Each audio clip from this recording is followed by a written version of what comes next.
Le fantastique, c'est vraiment ce côté sans limite. On peut toujours rebondir. On a besoin de rien, s'empêcher, quoi.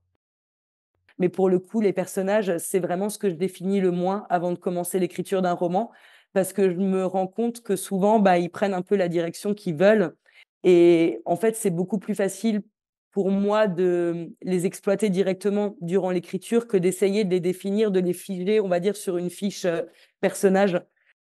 Si je vais devoir écrire justement une scène sur un cimetière, je vais aller dans un cimetière et je vais vraiment prendre le temps de me poser, de voir ce que ça m'évoque, de voir un peu les sensations que j'ai, d'observer vraiment aussi les détails. Tu écoutes le Café des auteurs, le podcast pour les auteurs en herbe perdus dans la jungle des conseils contradictoires. Moi, c'est Ingrid Lemaire, je suis auteure et coach sur l'école d'écriture en ligne j'écrisunroman.eu. Ma mission avec ce podcast, c'est de te guider pour que tu puisses écrire le livre de tes rêves et le publier grâce à des conseils concrets et bienveillants et des auteurs qui te dévoilent tous leurs secrets. Alors prépare ta boisson chaude favorite, c'est l'heure de souffler un peu. Hello collègues écrivains, très contente de te retrouver dans cet épisode où je te présente une auteure de fantastique, Lizzie Felton. Mais avant, j'écris un roman à 4 ans. Depuis le 4 avril 2020, l'école d'écriture, qui a vu le jour d'ailleurs en plein confinement de 2020, a fait un sacré chemin, connu plus de 2000 membres et vu de merveilleux romans publiés. Je te mets un lien dans les notes du podcast pour te présenter un petit peu comment on célèbre tout ça sur l'école d'écriture, avec notamment des événements et une grande promo. Et maintenant, passons à Lizzie. Donc Lizzie est une auteure de romans fantastiques, publiée notamment aux éditions du Chat Noir, mais elle va également publier bientôt un roman écrit à 4 mains. Elle a également une technique d'écriture assez particulière qui est celle du non premier jet. Je te présente tout ça dans cet épisode. Bonne écoute. Je m'appelle Lizzie Felton, je suis autrice dans les genres de l'imaginaire. J'ai écrit à ce jour 3 romans qui sont publiés aux éditions du Chat Noir. Les Amoureux de la Lune et À l'ombre du manoir, qui est une duologie. Et je suis dans l'écriture de 2 nouveaux romans, donc une duologie, qui paraîtra en 2025 aux éditions Slalom. Comment ça s'est passé, tes débuts d'auteur ? Alors, de base, j'étais dans la musique. J'avais un groupe de musique, donc j'étais intermittente du spectacle, en duo donc avec ma meilleure amie. Et à un moment donné, elle a voulu se consacrer à sa vie de famille parce qu'on faisait beaucoup de concerts, on était souvent de sortie, donc c'était un peu compliqué de combiner les deux. Et du coup, moi, j'avais commencé la musique vraiment parce que j'avais toujours une envie d'écrire, mais écrire des romans, ça me paraissait impossible. Donc, je me suis dit, je vais écrire des textes musicaux, c'est plus court. Et donc, du coup, quand elle a décidé de mettre le projet en pause, là, je me suis vraiment posé la question. Et je me suis dit, c'est peut-être le moment d'essayer quelque chose qui m'a toujours fait très, très peur. Et donc, je me suis donné 1 an et je me suis dit, voilà, je vais écrire ce premier roman et en 1 an, il faut qu'il soit soumis. Et voilà, donc c'était la grande aventure, ça a commencé comme ça. Et donc, du coup, j'ai eu beaucoup de chance parce que c'est Mathieu Guibé, mon éditeur, qui est venu me chercher. Je postais en fait des extraits, je postais des petites anecdotes autour de l'écriture du roman.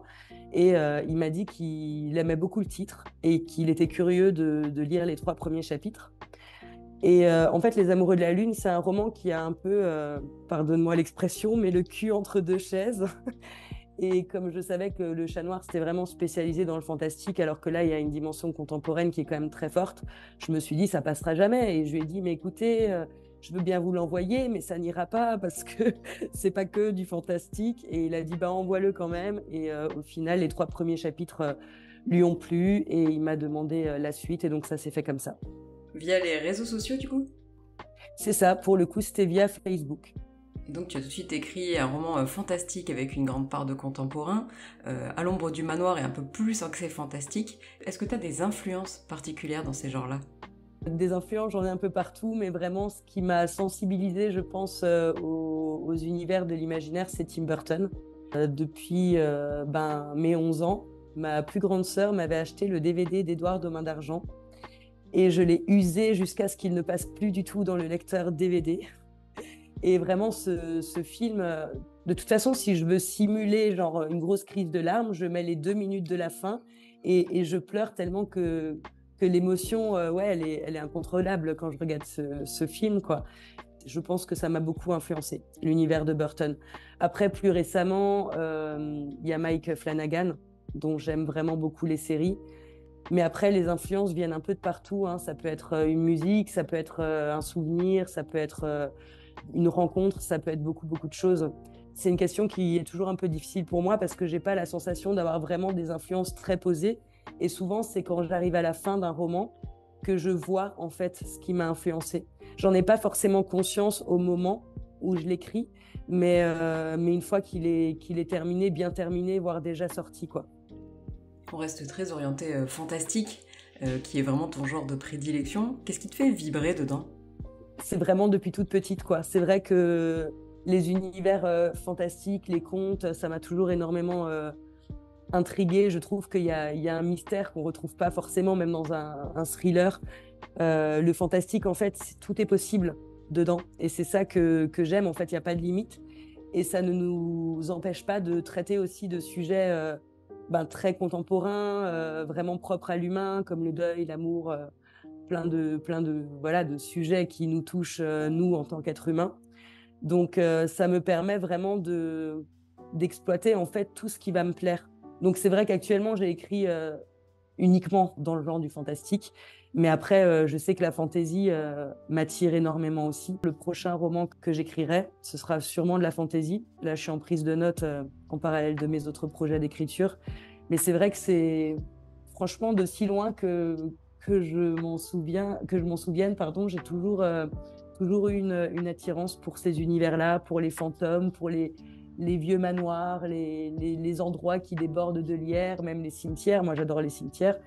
Des fois, il y a des gens, ils trouvent ça très bizarre, mais moi, quand je vais visiter une ville, je vais toujours visiter le cimetière, quoi. Je trouve pas ça glauque, en fait. Je trouve que c'est des lieux qui sont calmes, qui sont reposants, où il y a vraiment de la poésie, je trouve. Et c'est vrai que du coup, le fantastique, c'est vraiment ce côté sans limite. On peut toujours rebondir. On a besoin de rien s'empêcher, quoi. Et ça me plaît beaucoup. J'avais essayé d'écrire un contemporain après Les Amoureux de la Lune. Mon éditeur ouvrait une collection contemporain, justement, Young Adult. Il m'avait un petit peu dirigé là-dedans, et puis j'ai quand même écrit 45 000 mots avant de laisser tomber le roman. Et pourtant, c'est vraiment moi qui avais choisi l'histoire, hein. Il m'a juste proposé d'écrire dans cette collection, il m'a rien imposé. Mais c'est vrai que je me suis très très vite ennuyée sur ce projet-là, en fait. Alors qu'il me tenait pour le coup vraiment à cœur, mais j'ai pas réussi à aller jusqu'au bout. Ça viendra peut-être. Effectivement, l'atmosphère, tu l'as décrit très bien avec les cimetières, les manoirs, etc. C'est une composante importante des romans fantastiques. Les lieux servent parfois même de personnages, je pense notamment à l'ombre du manoir. Comment tu la travailles, toi, cette atmosphère? En visitant des lieux. Alors, dans À l'ombre du manoir, c'est assez particulier parce que le manoir existe. C'est une bâtisse qui était abandonnée pendant 30 ans. Et mes parents ont acheté la maison juste à côté pour en faire du locatif. Et du coup, j'avais juste à aller me promener dedans. Et j'ai vraiment... En fait, c'est un manoir pour lequel j'ai eu un coup de cœur quand j'étais toute petite. C'est vraiment un de mes premiers souvenirs conscients, hein. Pour le coup, je me souviens de l'impression qu'il m'avait fait. C'était vraiment grandiose et en même temps vraiment très intimidant. Et moi, au fur et à mesure des années, je l'ai vraiment vu se dégrader. Et du coup, j'ai décidé en fait d'écrire cette histoire pour vraiment l'immortaliser par l'écriture. Et donc, je me suis beaucoup, beaucoup promenée dedans et j'ai vraiment essayé de le retranscrire à l'identique, comme il est réellement, avec les pièces. Je leur ai donné un nom, mais elles sont vraiment comme elles sont décrites dans le roman. Donc là, pour le coup, il y avait juste à s'immerger, on va dire, dans les lieux pour vraiment les décrire. Après, l'atmosphère, je la travaille beaucoup de cette façon en général, c'est-à-dire que si je vais devoir écrire justement une scène sur un cimetière, je vais aller dans un cimetière et je vais vraiment prendre le temps de me poser, de voir ce que ça m'évoque, de voir un peu les sensations que j'ai, d'observer vraiment aussi les détails pour ne pas, par exemple, dans l'exemple du cimetière, ne pas décrire juste une rangée de tombes, mais vraiment avoir les petits détails qui font aussi toute la différence et qui vont vraiment poser l'atmosphère, quoi. Après, maintenant, dans des lieux qui n'existent pas, comme dans mon projet fantasy, on verra comment je vais m'en sortir. Mais c'est vrai que j'essaye de vraiment de m'immerger. C'est pour ça que je parle aussi beaucoup. Les endroits que j'aime exploiter, c'est des lieux que je connais, même la forêt. Moi, je viens d'une vallée de moyenne montagne, les lacs. c'est vraiment des endroits où j'ai l'habitude de m'immerger. Donc, du coup, c'est plus facile aussi de se projeter dans des descriptions. Et pour le coup, les descriptions, c'est quelque chose que j'essaye vraiment de soigner au maximum parce que je trouve que c'est ça qui va vraiment aussi plonger le lecteur dans l'ambiance. On a parlé des lieux, mais il y a aussi les personnages qui sont très importants. Il faut qu'ils soient crédibles pour qu'on s'identifie à eux, qu'ils nous immergent dans l'histoire du roman. Les tiens sont particulièrement hauts en couleur et je pense à l'ombre du manoir où en plus c'est toute une galerie de personnages. Comment tu les as créés ? J'ai commencé à l'écrire après mon échec du roman contemporain que j'ai laissé tomber. Et en fait, c'était une période pour moi qui était un peu compliquée parce que j'avais fait un burn-out et j'avais vraiment perdu le goût à tout, du coup, d'écriture aussi. Et en fait, à l'ombre du manoir, quand j'ai commencé à l'écrire, je pensais juste griffonner quelques lignes en fait pour me convaincre que j'aimais toujours écrire, tellement que j'étais bloquée en fait sur l'autre projet contemporain. Et du coup, en fait, les personnages me sont vraiment venus tout seuls. J'ai pas fait de fiches, j'ai pas réfléchi foncièrement à leur personnalité. J'ai vraiment l'impression qu'ils se sont dessinés tout seuls. Et après, j'ai dû composer avec eux. Mais bon, je voulais de toute façon cette famille nombreuse. Hein, je voulais qu'on suive. Je voulais vraiment un roman choral avec plusieurs personnages. Donc ça, c'était voilà, quelque chose que j'avais défini. Mais pour le coup, les personnages, c'est vraiment ce que je définis le moins avant de commencer l'écriture d'un roman. Parce que je me rends compte que souvent, ils prennent un peu la direction qu'ils veulent. Et en fait, c'est beaucoup plus facile pour moi de les exploiter directement durant l'écriture que d'essayer de les définir, de les figer, on va dire, sur une fiche personnage. Après, c'est vrai que dans À l'ombre du manoir, ils sont tous très différents. Ils ont entre 5 et 45 ans. Même rien que les deux parents, hein, qui ont à peu près le même âge, ont une personnalité très différente. Mais après, c'est aussi beaucoup, je mets beaucoup dans les personnages que je crée de gens que je connais autour de moi, que je fréquente, quoi. Ça, je m'en rends vraiment compte. Je vais pas commencer mon histoire en disant, bon, lui, il va ressembler à lui, mais je me rends compte effectivement après qu'il y a des influences très fortes et c'est même parfois les gens de ma famille qui me disent, Isidore, c'était telle et telle personne, Violette, c'était telle et telle personne. Mais c'est vrai que les personnages, je les laisse vraiment s'exprimer quand j'écris. J'ai du mal à les figer avant parce que j'ai l'impression après de trop être dans des stéréotypes. J'aime bien dire sur l'école d'écriture que rien ne vaut le premier jet pendant lequel on est un peu en colloque avec nos personnages pendant plusieurs mois et on finit par les connaître par cœur. C'est vrai, tout à fait. C'est quoi un bon roman fantastique pour toi ?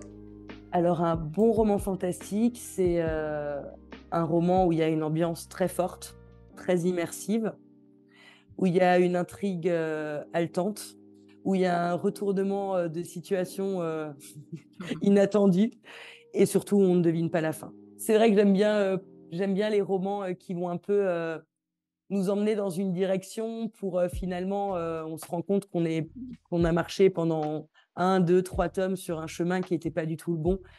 Et du coup, pour préparer ces retournements de situation, est-ce que tu prépares l'histoire avant d'écrire ? Alors, pour Les Amoureux de la Lune et À l'ombre du manoir, j'ai bossé en jardinière à tendance architecte. C'est-à-dire que j'ai toujours ma fin. J'avais toujours ma fin. Pour moi, c'est ça qui me permettait vraiment de rester cohérente tout au long de l'histoire. J'avais quelques grands axes, mais après, j'ai pas fait de plan, par exemple. Par contre, pour Sombre Solstice, c'est complètement différent. Déjà parce que j'écris avec Johanna Marine, donc un quatre-mains. On est à deux, donc il faut toutes les deux, on doit savoir pertinemment chaque détail de l'histoire pour ne pas mettre l'autre dans l'embarras.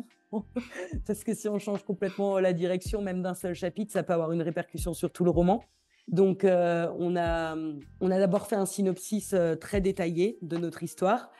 Puis, quand on a commencé à travailler avec Slalom, comme les romans n'étaient pas encore écrits, ils nous ont demandé, avant de s'engager, et ce qui est tout à fait normal, un chapitrage détaillé pour savoir exactement ce qu'on allait mettre dans nos 2 tomes, en fait.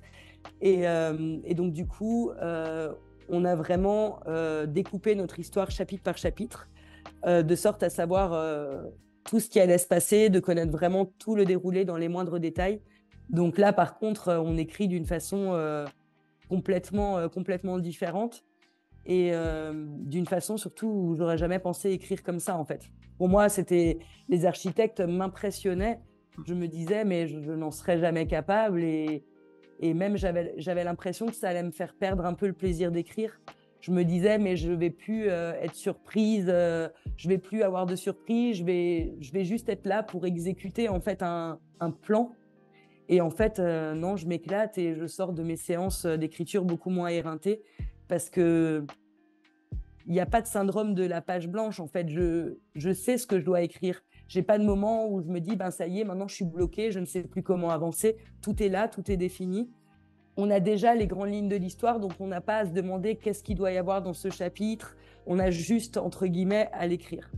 Et du coup, je pense que mes prochains romans, j'essayerai aussi de les travailler d'abord avec un chapitrage détaillé pour vraiment avoir ce gain de temps, parce que c'est aussi un gain de temps. On n'a pas ces moments de blanc, d'interrogation, on ne sait plus comment avancer. Parce que vous avez aussi bien préparé en amont, j'imagine. C'est ça, tout à fait. Ouais, là, c'était vraiment des chapitrages détaillés très costauds parce que mis bout à bout, ils font plus de la moitié d'un tome, quoi. On était sur du 35 000 mots pour les 2 chapitrages détaillés combinés. Comment est né ce projet ? C'est né d'une amitié, tout d'abord. Johanna avait lu Les Amoureux de la Lune et m'avait contactée sur les réseaux sociaux pour en parler. Et on avait un peu échangé comme ça. Et puis un jour, elle m'a dit on pourrait s'appeler. Et puis on a commencé à s'appeler. Et on est devenus vraiment très, très proches, mais on ne s'était jamais vus. Et après, on s'est rencontrés, c'était aux Imaginales d'octobre en 2021. On s'est rencontrés en vrai pour la première fois et puis on a commencé, c'est elle qui m'a proposé. Elle a dit, voilà, quand tu arriveras au bout de ton tome 2 du Manoir, est-ce que tu veux qu'on essaye d'écrire ensemble et moi, je lui avais dit oui parce que le projet m'emballait, mais je n'étais pas du tout sûre qu'on arrive à aller au bout de quelque chose parce que déjà, moi, travailler en architecte, ça me semblait complètement impossible. Hein. J'étais vraiment dans la certitude en fait que c'était pas du tout pour moi et on voyait ça comme un projet vraiment secondaire, c'est-à-dire écrire sans stress, s'envoyer un chapitre tous les mois, voir ce que ça allait donner. Du coup, on s'était dit voilà, on regarde ce que ça donne et donc c'était le 4 août 2022. J'avais envoyé le tome 2 à mes éditeurs à 16h et à 18h, elle m'a appelé pour parler d'un 4 mains. Ah oui. Elle m'a dit, t'as eu le temps d'y réfléchir? J'ai dit, écoute, là, pas du tout. Non, je vais rendre mon projet là. Là, je suis en train de poncer une porte. On était en plein travaux, on était à 2 semaines de déménager. Et du coup, on a passé 2 heures au téléphone et on avait un synopsis. Et donc, le matin, je me suis levée à 5h du mat. J'ai tout noté et on a commencé à s'envoyer le doc comme ça. Et j'ai passé 2 semaines entre mes cartons et la prise de notes et les coups de fil avec elle, matin et soir. Et du coup, en fait, le projet a pris une ampleur très rapidement. Et après, en octobre, en fait, donc 2 mois après, on a eu les premières discussions déjà avec les éditions Slalom. Ce qui fait que, voilà, du moment qu'ils nous ont dit oui, c'est passé en projet prioritaire et maintenant, on travaille sous délai et voilà, il faut rendre ça dans les temps. Donc maintenant, on mange, on boit, on dort, Sombre Solstice, quoi. Et pour nos auditeurs, comment tu nous présenterais Sombre Solstice ? Alors, Sombre Solstice, ça se passe dans les années 1970 aux États-Unis. Et c'est un groupe de 4 amis qui part camper dans les forêts escarpées du Vermont et qui s'égare sur un lac mystérieux absent des cartes. Et à partir de ce moment-là, il va se passer plein de choses. Et ils pourront plus quitter ces lieux, en fait. Et donc, ils vont devoir résoudre un peu l'énigme autour du lieu. Et donc, on est aussi dans du fantastique young adulte. Par rapport à l'ombre du manoir, qui est quand même beaucoup plus sombre, qui est peut-être plutôt classé adulte même, est-ce que tu as du coup changé un peu ton style ? Alors pour le coup, à l'ombre du manoir et les amoureux, c'est bien young adulte. Ah ouais ? Ouais. Après, le grand changement... alors, c'est vrai que à l'ombre du manoir, c'est young adulte plus. Hein. Ouais, plus, c'est pas à partir de... Ouais. Il est dans une collection young adulte au Chat Noir. D'accord. Dans la collection chez Shire, mais c'est vrai que les amoureux de la Lune, je pense à partir de 13 ans, c'est bien. Le manoir, je dirais 15-16 ans. Ouais, on est d'accord. Ouais, c'est du young adulte plus. Après, Sombre Solstice, je dirais que c'est entre les deux. Le gros changement dans l'écriture, c'est qu'on écrit au présent. Ça, c'est le plus gros changement. Donc d'ailleurs, on a dit non, on écrit passé simple, imparfait, nous, c'est tout ce qu'on aime. Et en fait, on a commencé à écrire au présent toutes les deux sans se concerter, sans savoir comment c'était possible. Et en fait, on s'est rendu compte que c'était vraiment le temps qu'il fallait. Du coup, non, c'est toujours, ouais, effectivement, fantastique young adulte. Donc, dans un rythme un peu plus péchu que mes autres romans. Mes autres romans s'étalent sur de longs mois. Sombre Solstice, ça se passe sur 7 jours, les 2 tomes. Donc là, on est vraiment, ça y va, quoi. Il y a beaucoup plus de rythme, donc on est un peu moins dans un côté contemplatif. Mais du coup, c'est vrai que c'est un peu la continuité. J'ai pas l'impression d'avoir dû spécialement m'adapter par rapport à ce que j'ai écrit jusque-là, quoi. Et du coup, un roman à 4 mains, c'est assez incroyable. Je sais pas si tu pensais en écrire un jour. Est-ce qu'il y a des choses qui t'ont surprise dans cette façon d'écrire à 2? Bah déjà, ce qui m'étonne le plus dans ce projet, c'est à quel point, en fait, à quel point c'est notre bébé à toutes les deux, en fait. Moi, ce qui me gênait, en fait, dans le fait d'écrire à 4 mains, c'est que j'avais l'impression que ce serait 50% mon histoire et 50% la sienne. Qu'on devrait vraiment faire toutes les deux des concessions pour trouver vraiment un terrain d'entente. Et en fait, non, pas du tout. Ça fait maintenant 1 an et demi qu'on travaille ensemble. On a commencé à avoir nos premières discussions. Il n'y a pas eu une seule fois où on n'était pas d'accord, où on s'est fâché, où il y a eu un mot plus haut que l'autre. On est vraiment en symbiose totale. Et en fait, ça donne vraiment une force et du courage. Quitter le chat noir, enfin quitter, c'est pas le mot, hein, je veux dire faire un autre projet. Au chat noir, disons, j'avais mes petites habitudes, je me sentais maintenant voilà, dans l'esprit familial, bien intégré. Il y a un côté rassurant et je voulais quand même tester d'autres éditeurs pour atteindre la diffusion, parce que le chat noir n'est pas diffusé en librairie. Et c'était quelque chose d'assez intimidant, d'aller frapper à de nouvelles portes et tout. Et ça aussi, le fait d'être à 2, ça donne une force parce qu'on n'est pas tout seul. Et s'il y en a une qui a un peu des peurs, ou l'autre va vraiment la motiver. Et puis du coup, je me rends compte que c'est une vraie locomotive en fait d'être toutes les deux, quoi. On a un tempérament, c'est vrai, assez positif les deux. Donc du coup, ça se passe dans la joie et la bonne humeur. Et effectivement, on s'était retrouvés une semaine. On pensait écrire, mais on n'a pas du tout écrit. Elle vit à Montpellier, moi je vais en Alsace, hein, donc on est vraiment à l'opposé. Donc on en a vraiment profité pour créer du contenu. On a fait des shootings photos autour de l'univers de Sombre Solstice. On a tourné des reels, on a créé du contenu pour les réseaux sociaux. Et puis c'était aussi la période où on était en discussion avec Slalom. Donc on était en préparation de notre chapitrage détaillé. On a un peu bossé dessus, mais c'est vrai qu'on n'a pas du tout eu le temps de se consacrer à l'écriture et on en a vraiment profité d'être ensemble pour faire des choses qu'on ne peut pas faire quand on est séparés, quoi. Après, il faut savoir qu'on s'appelle tous les matins, tous les matins depuis 1 an et demi. Et parfois même le soir, quand on travaillait sur les chapitrages détaillés, elle rentrait parfois du boulot à 19h30 et on était au téléphone jusqu'à minuit, quoi. C'est ça qui nous permet de toute façon d'être au fait sur chaque chose qu'on écrit, c'est d'être tout le temps en lien, quoi. Si maintenant, quand on a rendu le tome 1 et qu'on attendait le travail édito, il y a eu 1 ou 2 semaines où on ne s'est pas appelé et ça nous a fait vraiment super bizarre, quoi. Toujours sur la façon d'écrire, tu m'as dit que tu n'écrivais pas forcément en mode premier jet. Est-ce que tu peux m'en dire plus? Effectivement, y a 2 écoles un petit peu, hein. Il y a ceux qui écrivent tout le bouquin et qui le retravaillent après. Et il y a ceux comme moi qui sont lents, qui vont écrire un chapitre en 1 journée, qui vont passer 1 semaine et demie à le retravailler. Je me connais maintenant et je sais que si j'écris tout en premier jet, je peux être très rapide sur un premier jet, mais ça va me demander des mois pour le retravailler et arriver à ce que je veux. Et je trouve ça en fait super démotivant personnellement. Je dis pas que c'est une marche à suivre, hein. Je sais que chacun est différent et qu'il y a des auteurs, voilà, ils foncent en mode premier jet, ça se passe très bien. Mais moi, effectivement, j'aime bien écrire un chapitre. Ensuite, je vais le retravailler.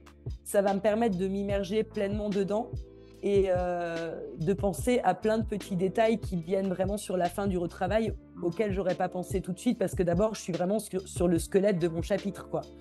Et donc, du coup, je vais vraiment le retravailler. Et puis, une fois que je juge qu'il est lisible, bien lisible quand même, je passe à la suite et je recommence sur un nouveau chapitre. Je fais un premier jet bien dégueulasse. J'aime bien les premiers jets bien dégueulasses. Et après, je vais passer des jours à le retravailler et ainsi de suite. Et en fait, ça me permet d'alterner vraiment entre phases d'écriture et de réécriture. Donc, il y a un côté moins lassant, pour moi en tout cas. Et arrivé à la fin du manuscrit, j'ai quelque chose qui tient quand même bien la route et ça va me demander encore très peu de retravail finalement. Moi, je suis au point où, alors, Antidote, j'ai compris qu'il fallait pas lui faire confiance depuis un moment. Hein, quand j'ai vu qu'il me laissait 2 fois le mot premier ou 2 fois le mot cœur dans la même phrase, j'ai dit ok, toi et moi on divorce. Non, en vrai, j'ai jamais travaillé avec Antidote, mais c'est d'autres autrices, dont Johanna, qui justement ont fait ce constat.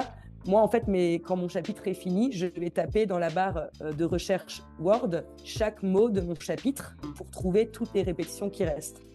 Je suis vraiment en mode psychopathe, donc quand mon chapitre, je l'ai fini, je sais qu'après, une fois que mon manuscrit est entièrement terminé, je passe encore 1 mois à le relire parce que je suis très perfectionniste. Hein. Je pense que ça vient aussi un peu d'un manque de confiance en moi et je me dis au moins j'aurais fait tout ce que j'ai pu. Après, je peux rapidement l'envoyer. Je passe plus des semaines et des semaines et des semaines à le retravailler parce que moi, une fois qu'il est envoyé, quand je l'envoie, c'est vraiment que j'en peux plus, quoi. Donc là, il faut que quand le travail édito revient, que lui et moi, on passe plus trop de temps ensemble, quoi. C'est drôle parce que j'ai une approche complètement opposée de mon côté au premier jet, par manque de vision globale sur mon histoire. C'est-à-dire que même si je vois à peu près ce qu'il y a dans le chapitre 3, je peux pas retravailler le chapitre 2 à la perfection parce que je vais sûrement changer des choses quand je ferai mes corrections, parce que chapitre 10, 11, il va se passer des choses. Et je pense que du coup, ça nécessite quand même une très bonne vision de l'histoire d'écrire ainsi. Oui, tout à fait. Et puis justement, quand j'étais plus en mode jardinière, le fait de vraiment les retravailler longtemps, je commençais à voir ce qui collait pas aussi. Parce que des fois, quand tu le relis même 3-4 fois, des fois, franchement, il me faut 15... là, je sais que par exemple, dans Sombre Solstice, on avait une phrase avec Johanna. C'est un exemple con, hein. Le mec, il avait un collier autour du cou. Il y a un truc qui se passe avec ce collier, alors que en fait, on a mis 15 relectures avant de se dire, mais attends, son collier, il l'avait laissé au campement 3 chapitres avant, quoi. Mais c'est des petites choses comme ça, mais des fois, t'es pas focalisé toujours sur ce genre de détails-là, quoi. Et c'est vraiment en multipliant les relectures que parfois, il y a des petites choses comme ça qui pop que je voyais pas à la 14e relecture, quoi, mais que je vais voir à la 15e.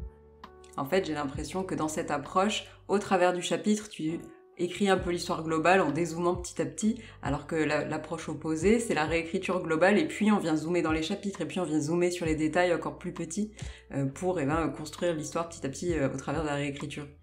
Ouais, tout à fait. Après, c'est vrai que pour Sombre Solstice, comme on est vraiment sur un chapitrage détaillé hyper costaud, hein, parce qu'encore une fois, on a eu la chance quand même de signer chez Slalom, alors que ni Johanna n'avait déjà écrit pour eux, ni moi. C'était en plus une duologie, ils en font très très peu. Ils en ont sorti 2 de toute l'histoire de Slalom pour le moment, et des romans qui n'étaient pas écrits, quoi.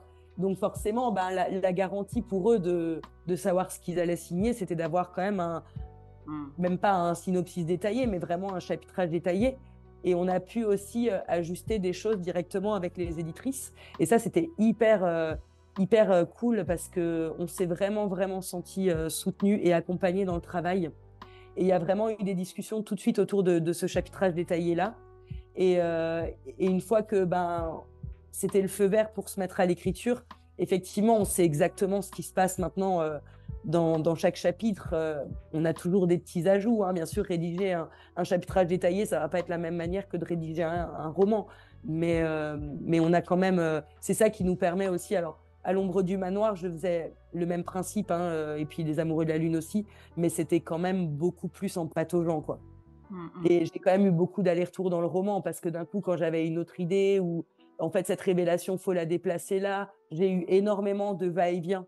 Je faisais déjà beaucoup de travail de réécriture au fur et à mesure, mais j'ai eu énormément de travail de va-et-vient à l'ombre du manoir. Je pense que ça m'a vraiment appris beaucoup de choses, mais je suis contente maintenant d'avoir quelque chose de plus défini pour moins me perdre, quoi.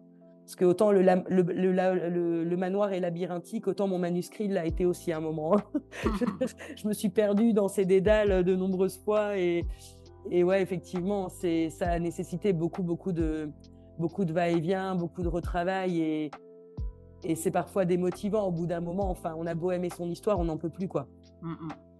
Plus motivant et j'imagine plus beau, parce que si on est attaché un peu à l'aspect poétique de l'écriture, et c'est d'ailleurs quelque chose que j'ai découvert un peu dans ton style, une approche très musicale, poétique de l'écriture, comme dans l'écrivain musicien et l'écrivain peintre. Toi, j'ai vu que tu étais complètement dans l'écrivain musicien.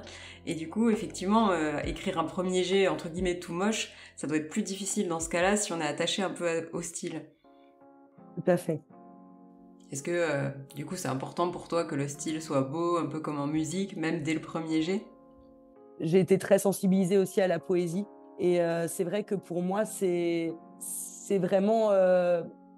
c'est pareil, même dans la musique, hein, dans les textes musicaux. C'est vrai que moi, ce qui me touche beaucoup, c'est... Alors, autant j'adore le rock des années 70, des gros groupes américains et tout ça, autant, d'où d'ailleurs le fait d'avoir placé Sombre Solstice dans cette époque-là. Je suis nostalgique d'une période que je n'ai pas connue. Mais après, c'est vrai que j'aime beaucoup aussi les vieux artistes français, des textes de Brel, de Gainsbourg. Bon, je sais qu'il fait un peu polémique ces temps-ci, mais voilà, parce que je retrouve une certaine poésie. Et c'est vrai que la poésie, pour moi, c'est quelque chose de très important. Et justement, je te disais avant que Sombre Solstice était dans un rythme beaucoup plus haletant que le Manoir, qui est plus contemplatif et tout. Mais j'ai veillé à ce qu'il y ait quand même cette poésie, même si elle est moins présente, parce que forcément, ça va plus vite.